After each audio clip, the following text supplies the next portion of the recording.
හිතුවොත් මේ පේන්නේ මම අර කලින් කිව්ව මම කියන්නේ මේ ගඟේ දියල් දෙකක් තියෙනවා කියලා. ඒක තමයි ඇල්ලේවල කියන්නේ. මාදල මේ විගංගේ ඇල්ලේවල නෙමෙයි මාදල ගඟේ තියෙන ඇල්ලේවල. මේක යටින් ඉඳන් තමයි ගන්න ඕනේ. කොහොමද මම ආපු මාර්ගයෙන් පොඩ්ඩක් ගඟ දිගේ ඉන්න පොඩ්ඩක් ඉවතට කරුණා අර අඳුම යත් වෙන තැන රතා කරලා ඉන්න නිසා එහෙන් ගඟට බහින්න ස්ථාන තියුනේ. දැන් මම මේ වැල්ලේ වලට උඩින් වෙලා තමයි වීඩියෝ කරන්නේ. මම මේක යටින් බැලුවොත් හරි සුන්දර පින්වත් ලස්සන දර්ශනයක් තිබෙනවා. මම දැන් ඕගොල්ලන්ට කිව්වා අවසානයේ ටිකක් ලස්සන දියලි දෙකක් පෙන්නලා එතන මේ ගමන අවසන් කරනවා කියලා අදට ගඟ දිගේ උඩට යනවා නම් තව ගොඩක් දුර යන්න තියෙනවා. පෙට්ටිකල දක්වාම ගිය හැකි. ඒ හරියට ලස්සන වනාන්තරයත් එක්ක දියලි ගණනාවක් තිබෙනවා.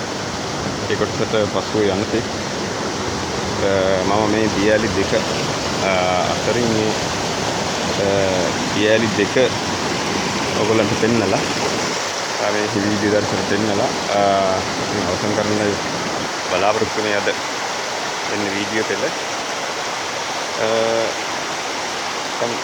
ඇල්ලේවල කියන බොහොම ඒ අපි කියන්නේ එතනින් පහළ තියෙන ස්ථානයේ මෙතන මේ අමුණකුත් බඳලා කලින් වාරි ජල පහරක් වාරි මාර්ගයක් කරගෙන දන්නා එක මම හිතන්නේ හැදලා බිඳලා ගිහිල්ලා මමත් ගොවිනියාමක ඉන්න කාලේ කීප දවස් රිපෙයාරුත් කරුවා. දැන් අවුරුදු ගණනාවකට කලින්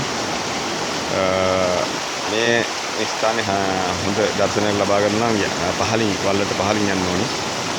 මෙතන මේ පල්ලේ ඇල්ලේවලේ තියෙන ස්ථානේ අපි කුඩා කාලේ මගේ පියාගේ මහා ගෙදර මේ කිට්ටුව තියෙන මීට කිට්ටුව එහාට ආපු හැම අවස්ථාවකම මේ ඇල්ලේවල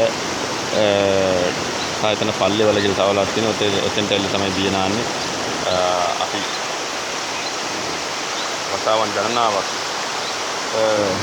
වතාවක් ඊටත් 200 වතාවක් වෙන ස්ථානෙ ස්නානය කරලා ඇති. පොඩි කාලේ බොහොම පොඩි කාලේ ඔය ඇල්ලේවලේ කනලා පිළිලක් තියෙනවා.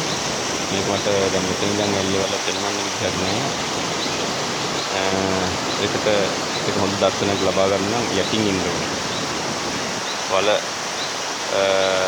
ගියල්ල මුලින් පාමුලින් එන්න ඕනේ. අවස්ථාවක් ලැබුණොත් ඔයගොල්ලන්ට පෙන්වන්න. ඊළඟට හිතුවොත් මෙතනින් උඩ මේ ළඟම යවන්නේ ඇල්ලේවල. එතන චුට්ටක් උඩින් මීටර් 100ක් විතර උඩින් තව දියල්ලක් වෙනවා. අන්න බලන්න අර ගස් අතුපතර අතරින් ඔයගොල්ලන්ට පේනවා ඇති. ලස්සන දියල්ලක් තියෙනවා. ඒක කියන්නේ